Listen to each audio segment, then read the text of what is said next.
the verse that saved her soul. He gave up his billions to save the girl he loved. But no doctor, no medicine, no man could reach her soul, until he whispered a single verse in the dead of night. Ayatul Kursi. What followed changed his destiny forever. But the darkness wasn't done yet. Fire if you believe in the unseen, in love, in divine power. This story will touch your soul, chill your spine, and open your heart. Open Book subscribe now to experience the full emotional, horror, and spiritual journey based on the most powerful verse in the Quran. Backhand index pointing right. Don't miss what happens after the light returns. Bell, hit that bell icon. The next story may be the one that saves you. Now started excellent story for you. The girl who wouldn't wake up. The night had swallowed the city whole. Rain tapped against the glass walls of a luxury apartment high above London's glowing skyline, but Azan Khan, only heir to one of the richest dynasties in Europe, barely noticed the storm. His eyes were locked on the hospital bed that now lived in his penthouse, where Amelia lay as motionless as a broken doll. Her face, once radiant and full of fire, was now pale, empty, a fading shadow of the girl he once knew. They had met at Oxford. She was fierce, bright, sarcastic, and stubbornly poor. He was cold, rich, and untouchable. And yet, something in her pierced his heart. She never asked for money, never chased luxury. She only wanted books, silence, and the truth. Then came that night, a scream in the dark, a shadow that passed through the window without opening it. And Amelia, standing frozen in her dorm room, eyes wide with terror, lips whispering something inaudible before she collapsed. Doctors called it catatonic trauma. Psychiatrists said it was deep dissociative disorder. Priests murmured about possession. But no one could fix her. Azan spent millions. Private hospitals. Secret shamans. Underground healers from Romania, Morocco, even the forbidden valleys of northern Pakistan. All of them failed. Some even fled her room in terror, claiming her soul wasn't alone. Still, he refused to give up. He watched over her like a guardian, fighting the world, destroying his father's empire to pay for impossible treatments, until he had nothing left but memories, her lifeless hand, and one final thread of hope whispered by an old man in a forgotten mosque near Brick Lane. Recite Ayatul Kursi, the old man had said, eyes cloudy with age but voice burning with truth. It is not medicine, it is light. Recite it not with your tongue, but with your soul. That night, Azan sat beside Amelia with the rain pouring like heaven's sorrow. He had never believed in much. Not in God, not in angels, not in unseen forces. But love had made him desperate. He opened the Quran, a dusty gift from his long-dead mother, and read, Allahu la ilaha illa huwa, al-hayyul qayyum. Allah, there is no deity except him, the ever-living, the sustainer of existence. As the words left his lips, the lights flickered. The storm grew louder. Amelia stirred, only slightly, but he kept reading, trembling, weeping, each word cutting through the darkness like a blade of truth. His Kursi extends over the heavens and the earth. Suddenly, the shadows in the corners of the room shifted. A coldness gripped the air. The rain stopped. Time felt like it cracked. And then, Amelia screamed, not in pain, but as if something was being ripped out of her. Her body convulsed, her eyes rolled back, and Azan kept reciting Ayatul Kursi, louder now, despite the terror crawling through his veins. And he feels no fatigue in guarding and preserving them. A sound, like wind howling through hell, echoed in the room. Every glass cracked, the windows exploded, and then, silence. Amelia gasped, her eyes wide open. Alive, awake, and free. Azan dropped to his knees, tears mixing with broken glass and blood. He looked at her, and she looked at him, really looked, for the first time in months. And she whispered, barely audible, "It was chasing me, until your voice pulled me back." Outside, the clouds parted, and the first rays of dawn spilled into the room. He had lost his wealth. He had given away his empire. But in that moment, he realized he had been saved, too. Shadows return to those who forget. The world had changed, but Azan didn't know how to live in it anymore.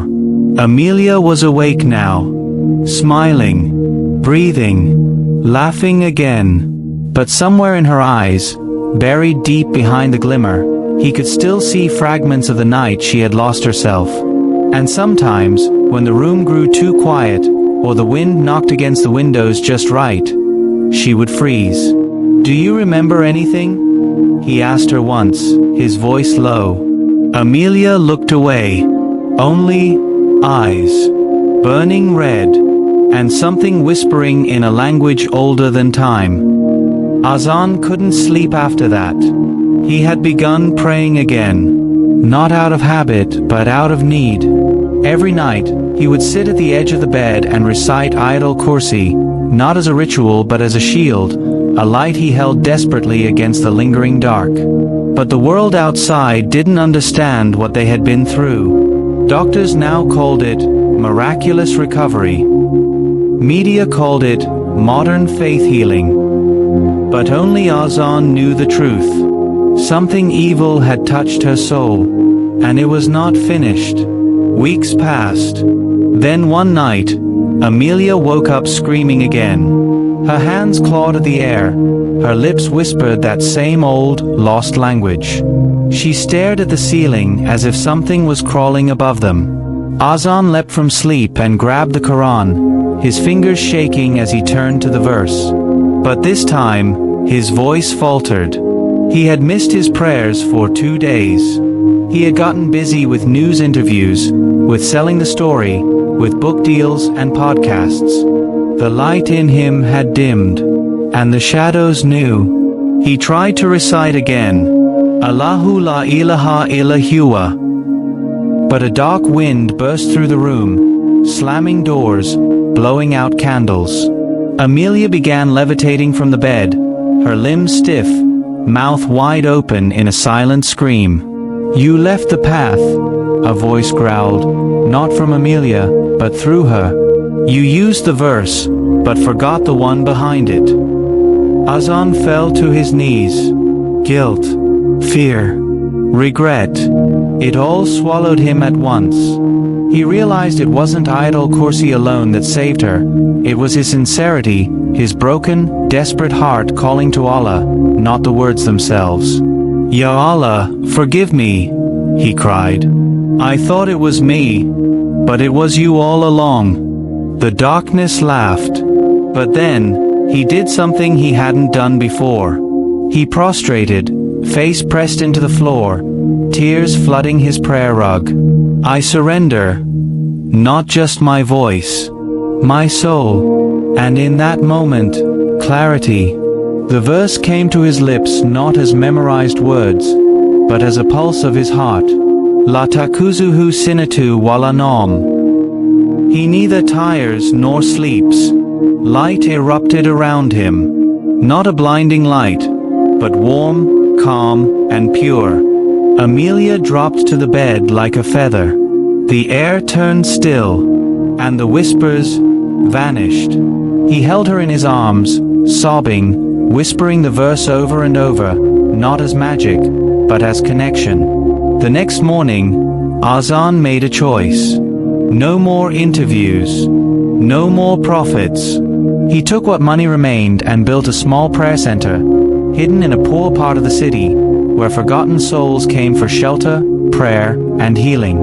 He sat among them, not as a leader, but as a servant. And every night, without fail, he recited Ayatul Kursi, not just for Amelia, but for the world that had forgotten how powerful one verse could be, when spoken from a heart that truly believed. The door beneath the silence. Azan thought it was over. But evil rarely sleeps, it only hides. Weeks turned to months. Amelia had returned to normal, or so it seemed. She smiled more now, helped Azan run the prayer center, and often sat near the Quran shelves, tracing the golden Arabic letters with her fingers. But there was something about her silence sometimes. Too quiet, too heavy. Then one day, during afternoon prayer, she fainted. They rushed her to the clinic. No physical explanation. Blood, brain scans, clean. But her body was cold, as if something was stealing heat from inside her. That night, she whispered in her sleep again. It's still here. It never left. It waits, below. Azan barely breathed. He sat beside her as she slept and clutched a small notebook she used to write in during her early recovery. Flipping through it, he stopped at a page, half-torn, ink-smeared, but one phrase stood out, written in jagged black lines. The sealed door. Under the madrasa, where voices bleed. It made no sense, but something inside him recognized it, not in thought, but in soul. That same gnawing dread, that smell of ancient rot, that pressure behind the eyes he felt the night Amelia first fell. He needed answers. So he returned to the old mosque where the imam had once told him of Ayat al-Kursi. It was abandoned now, burnt out from an electrical fire weeks ago. But behind the rubble, he found an old caretaker sitting on prayer rugs in the ruins, muttering dhikr. Azan knelt before him and opened the notebook. This place. This sealed door. What is it?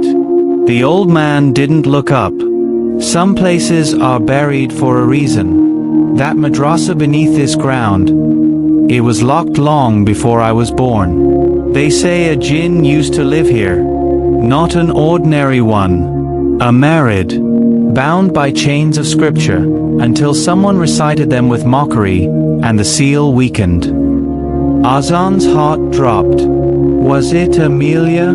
The old man finally looked at him. It was you, boy. When you read Ayat al-Kursi that first time, yes, you saved her. But your heart was filled with anger, not belief. That night, your voice cracked the lock, but didn't break it. That evening, Azan returned home and found Amelia standing barefoot in the hallway, staring at a wall. No, not a wall, a door. One he had never seen before. It hadn't been there yesterday. Do you see it? She whispered. It's calling again. The door pulsed with shadows. There was no handle, no frame, just dark wood, covered in old Quranic calligraphy, slashed through as if by claws. Azan placed his palm on it, cold, alive, and suddenly, he understood. This isn't just a door. It's the origin of her curse, the source of the jinn. To end it, he would have to go through. That night, Azan prepared. He performed wudu with trembling hands, lit lamps, closed all windows, dressed in white. And as the clock hit 3 a.m., the door creaked open. The other side was not a room. It was a void. A hallway that stretched into shifting shadows, lined with broken mirrors and faint whispers of Quranic verses, half finished, half forgotten. Amelia tried to follow. He stopped her. This fight began with me. I must end it. She kissed his forehead, tearful. Recite with your heart, not fear. And so, he entered. Inside, the darkness attacked, not with claws, but with doubt. Voices hissed. You are not pure. You used his words for your gain. You were never a believer, only desperate. He fell to his knees, shaking. The air was poison. His own sins played like echoes around him. But then, he heard her voice, distant, but real. Azan, the light never left you. You left it. With tears blinding him, he raised his hands and cried out, La ilaha illa anta.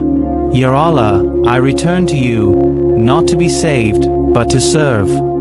And from deep within his chest, Ayatul Kursi poured, not memorized now, but felt, like fire and light born from within. Allahu la ilaha illa huwa, al-hayyul qayyum. The mirrors shattered. The jinn screamed. Chains of light burst from the verse itself, wrapping around the shadowed figure that rose before him, towering, winged, horned, burning with rage. You cannot banish me. But Azan didn't stop. Wala yuruduhu hifsuhuma, wa huwal aliyul adhim. And he does not tire of guarding them. And he is the most high, the most great. The creature collapsed into ash. The hallway collapsed into light. And then, silence. Azan awoke in his own bed. Amelia beside him. Sunlight filled the room. The door was gone. But this time, so was the darkness. The light that remains. They say the final battle ends the war. But sometimes, the final battle begins a new journey. For Azan Khan, that journey started the day the cursed door vanished. Amelia never heard voices again. No whispers in the dark. No freezing moments of terror. She returned to her art, her laughter, her quiet cups of chai under soft morning light. But something deeper had shifted, not just in her, but in Azan. He no longer looked like the billionaire prince the world once admired. He wore no watches, no suits, no perfume. But his eyes carried a light that unnerved the arrogant and comforted the broken. A softness, a silence. A fire that didn't burn, but illuminated. Months passed. Azan rebuilt the abandoned mosque, by hand. He laid the bricks with workers, swept the floors himself, painted the walls, and carved the words of Ayatul Kursi on every archway and ceiling. Not for beauty, for protection. The madrasa beneath the land was sealed with fresh prayer. This time, not with superstition, but with sincerity. He invited people not for miracles, but for truth, for reflection, for remembrance. He began teaching the meaning behind the verse, not just its words. Ayatul Kursi, he told a room of young men one day, is not a shield made of syllables. It is a doorway to Allah's watchfulness, His power, His love. He pointed at his chest. When spoken from an empty heart, it's just sound. But when spoken from a humbled soul, it becomes light. And light is what darkness fears most. One night, a man came to the mosque, wounded, hollow-eyed. His daughter had fallen into a coma the same way Amelia once had. The doctors had no answers. The man had tried every avenue, every trick, every desperate door. He fell to Azan's feet. Please. I heard what happened with your wife. Help me. Azan's face darkened, not with fear, but memory. He gently lifted the man to his feet and said, I will not help you. Allah will. But I'll show you how to ask Him, not with your tongue, but with your heart. He sat with the man for 3 nights straight. They prayed together, fasted, read the verse, cried, confessed, broke down before their Creator. And on the 4th night, the man returned home to find his daughter awake, whispering the words of Ayatul Kursi in her sleep. News spread, but Azan refused cameras, refused fame. He wasn't a healer. He wasn't a saint. He was a man who had once chased the world and found nothing but shadows, until he surrendered and found light in one verse. Years passed. The world moved on. But deep in that quiet corner of London, the mosque never emptied. People came in silence, broken and hungry for more than medicine, hungry for meaning. And the words of the verse echoed off its walls day and night. Allahu la ilaha illa huwa. Allah, there is no deity except him. Azan sat near the entrance each evening, now gray-haired, a small child on his lap, his daughter, born under the full moon 3 years after Amelia was healed. He named her Noor, light. She asked him once, Baba, why do you say that verse every night? He smiled, kissed her forehead, and whispered, because it saved your mother's soul, and it keeps mine alive. And that night, as London slept under heavy clouds, and winds crept through alleyways, one old mosque glowed with quiet warmth. Not from lamps, not from wealth, but from light born in hearts that remembered.